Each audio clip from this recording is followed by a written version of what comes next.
आपने ईश्वर के दर्शन किए हैं? हाँ जी, देखो देखने के बाद ही हम बता रहे लोगों को ना, अपने आराध्य गुरुदेव सर्वश्री आशुतोष महाराज जी की असीम अनुकंपा से ज्ञान के द्वारा हमने अपने घट के लेकर भगवान कृष्ण को देखा है, भगवान राम को देखा है।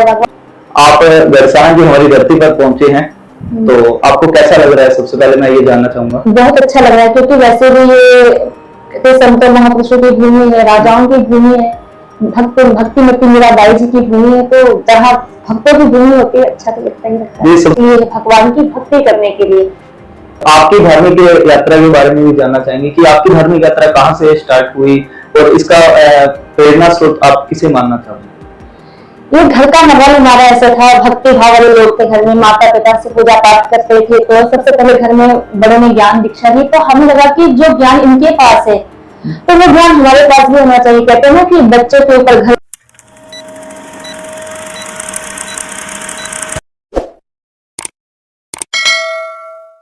नमस्कार, स्वागत है आपका हमारे चैनल पर और मैं आपके साथ चिन्नू स्वामी। आज हम एक ऐसी शख्सियत से आपको मिलवाने जा रहे हैं जो एक ऐसी संस्थान से श्रीमद् भागवत कथा का आयोजन कर रहे हैं और साथ ही साथ समाज में एक पॉजिटिव मैसेज देने का काम कर रहे हैं। तो मेरे साथ साध्वी सुश्री भाग्यश्री भारती जी मौजूद हैं। दीदी, सबसे पहले आपका स्वागत है हमारे चैनल पर। आप सभी को मेरी ओर से राधे राधे, जय श्री राम। आप गरसाना की हमारी धरती पर पहुंचे हैं, तो आपको कैसा लग रहा है? सबसे पहले मैं ये जानना चाहूंगा। बहुत अच्छा लग रहा है, क्योंकि वैसे भी ये संतों महापुरुषों की भूमि है, राजाओं की भूमि है, भक्तिमती मीराबाई जी की भूमि है। तो जहाँ भक्तों की भूमि होती है, अच्छा तो लगता ही लगता है। सबसे पहले मैं भागवत कथा के बारे में आपसे जानना चाहूंगा कि भागवत कथा सुनने से समाज में क्या महत्व मिल रहा है? क्योंकि भागवत कथा, जो कोई भी कथा हो, जब हम सुनते हैं उसे, तो केवल उसे सुने ना, जो बातें उन्हें बताई जाती है उन्हें हम जीवन में धारण भी करें। जिस ज्ञान की चर्चा की जाती है, जैसे सुखदेव मुनि जी महाराज ने जब राजा परीक्षित जी को कथा सुनाई, तो कथा सुनाने के पश्चात उन्होंने वो ज्ञान दिया जिसके द्वारा उन्हें अपने भीतर भगवान को देख लिया, तब जाके कल्याण हुआ। और आज के समय में भागवत कथा का क्या महत्व है, उसके बारे में भी जानना चाहेंगे। देखो, जैसे कहते सतयुग में जब इंसान बहुत लंबी तपस्या करता था, तब जाके उसे ना जाने कितने पुण्य मिलते थे, फल मिलते थे। लेकिन ऐसे समय में कलयुग में जो भगवान ने लोगों को कथा सुनने का अवसर दिया है, इसका यही मकसद है कि भगवान खुद चल के आपके द्वार पे आए हैं ना। भगवान अपना संदेश देने के लिए आए हैं कि हम इंसान अपने जीवन के रहस्य को जाने। जीवन मिला किस लिए है? भगवान की भक्ति करने के लिए। आपकी धार्मिक यात्रा के बारे में भी जानना चाहेंगे कि आपकी धार्मिक यात्रा कहाँ से स्टार्ट हुई और इसका प्रेरणा स्रोत आप किसे मानना चाहोगे?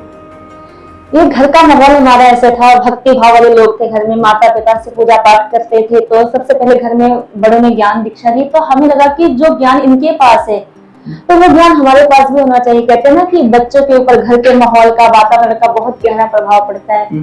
इसलिए हम समाज से यही कहना चाहेंगे, अपने बच्चों को अच्छा माहौल दीजिए, अच्छा वातावरण दीजिए, भगवान को जानिए, खुद भी अपने बच्चों को ईश्वर से जोड़िए। एक जब आप कथा करते हैं मन से, तो कोई विशेष अनुभव साझा करना चाहोगे हमारे साथ? जो हम कथा करते हैं, मैं यही कहना चाहेंगे कि इसमें हमारा कोई अपना सामर्थ्य नहीं है। इसके असली हकदार हमारे आराध्य गुरुदेव सर्वश्री आशुतोष महाराज जी हैं। उन्हीं के अनुकंपा से हम ये सब बोल पाते हैं। मंच पे कोई गाता है, कुछ बजाता है, कोई बोलता है, तो इसके पीछे असली शक्ति हमारे आराध्य गुरुदेव महाराज। और जब कथा करते हैं मन से, तो कुछ श्रोताओं के जीवन में कुछ बदलाव देखने को आपको मिला? हाँ जी, ऐसे बहुत से हजारों लोग हैं जिससे कथा सुनते हैं, कथा के माध्यम से ज्ञान लेते हैं। आप जानते हैं कि आज के समाज में दुनिया कितनी अशांत है, दुखी है। हर कोई चाहता है कि इसके जीवन में सुख और शांति हो, लेकिन ढूंढता कहाँ है? बाहर संसार में। लेकिन सुख कहाँ है? भगवान को जानने में, भगवान की भक्ति करने में। ऐसे हजारों लोग हैं जिन्होंने सर्वश्री आशुतोष महाराज जी की कृपा से उस ईश्वर को जाना है, परम सुख को प्राप्त किया, आनंद को प्राप्त किया। एक आप श्रीमद् भागवत कथा का जो आयोजन कर रहे हैं, हिंदुस्तान में जगह जगह आपकी कथाएं हो रही है, तो उसके पीछे उद्देश्य क्या है? एक आपसे ये भी जानना चाहूंगा, आपने गढ़साना हमारे क्षेत्र को चलित किया, उसके पीछे क्या कारण?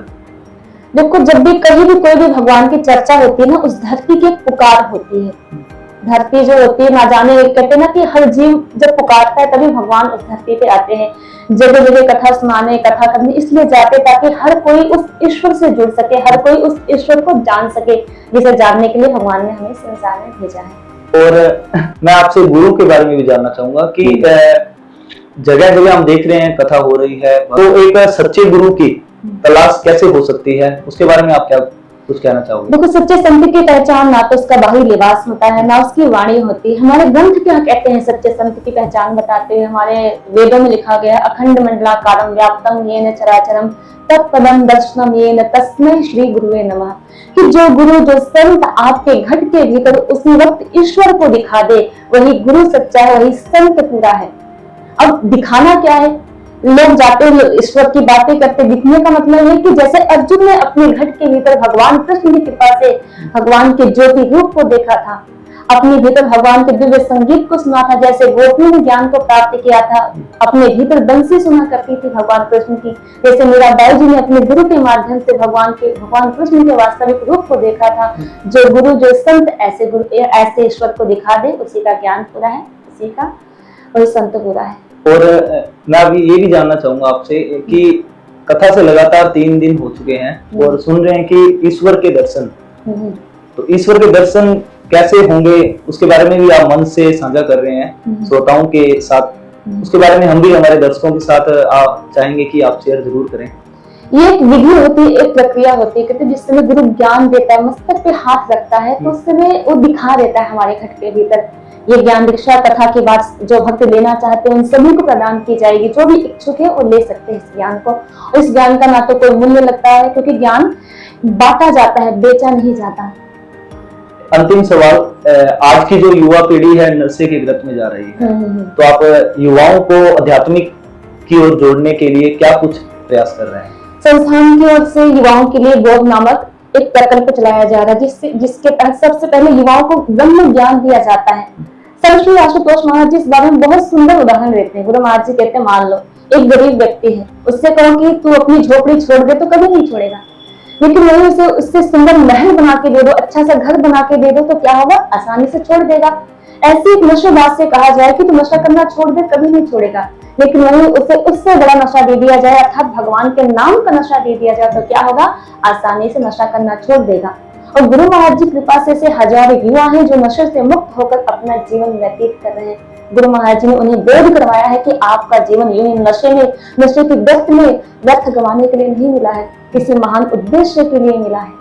जी, मैं आपसे ये भी जानना चाहूंगा, मैंने ईश्वर दर्शन के बारे में आप अभी पहले सवाल किया था कि कभी आपने ईश्वर के दर्शन किए हैं? हाँ जी, देखो, देखने के बाद ही हम बता रहे लोगों को ना, अपने आराध्य गुरुदेव सर्वश्री आशुतोष महाराज जी की असीम अनुकंपा से ज्ञान के द्वारा हमने अपने घट के भीतर भगवान कृष्ण को देखा है, भगवान राम को देखा है, भगवान भोलेनाथ को देखा है।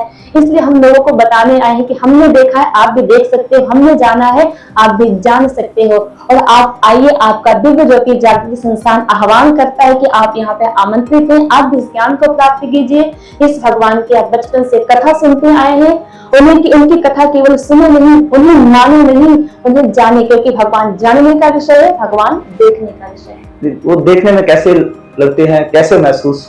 देखो, रामचरितमानस में एक चौपाई आती है, राम भगति चिंतामणि सुंदर बसई गरुड़ जाके उस अंतर परम प्रकाश रूप दिन रात्रि नहीं कछु चाहिए दिया घृतवाती।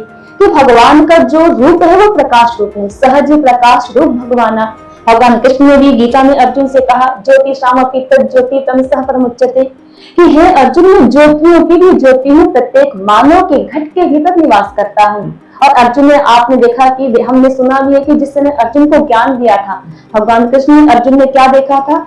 दिव्य सूर्य सहस्त्र की, हे प्रभु, मैं अपने घट के भीतर करोड़ों सूरज के समान प्रकाश को देख रहा हूँ।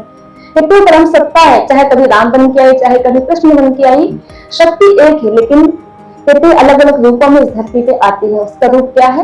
प्रकाश। भगवान हमारे भीतर प्रकाश रूप में विद्यमान है, और जब गुरु ज्ञान देते हैं तो भगवान को उसी प्रकाश रूप को दिखाते हैं। दीदी, आपका बहुत बहुत धन्यवाद जो आपने अपना कीमती समय दिया हमें। हमारे साथ दिव्य ज्योति जागृति संस्थान से कथाव्यास साध्वी सुश्री भाग्यश्री भारती जी, जिनसे हमने संस्थान के बारे में भी चर्चा की, और इन्होंने बताया कि दिव्य ज्योति जागृति संस्थान द्वारा जो कार्यक्रम किए जा रहे हैं, कथा में जो समाज में एक पॉजिटिव मैसेज देने का प्रयास किया जा रहा है, इनकी धार्मिक यात्रा से संबंधित भी हमने सवाल जवाब लिए, और ईश्वर के दर्शन से संबंधित भी इन्होंने हमें कुछ बातें शेयर की। इस वीडियो को ज्यादा से ज्यादा शेयर करें, लाइक करें, और कमेंट में आप अपनी प्रतिक्रिया जरूर दें। कैमरामैन सुधीर के साथ चिन्नू स्वामी।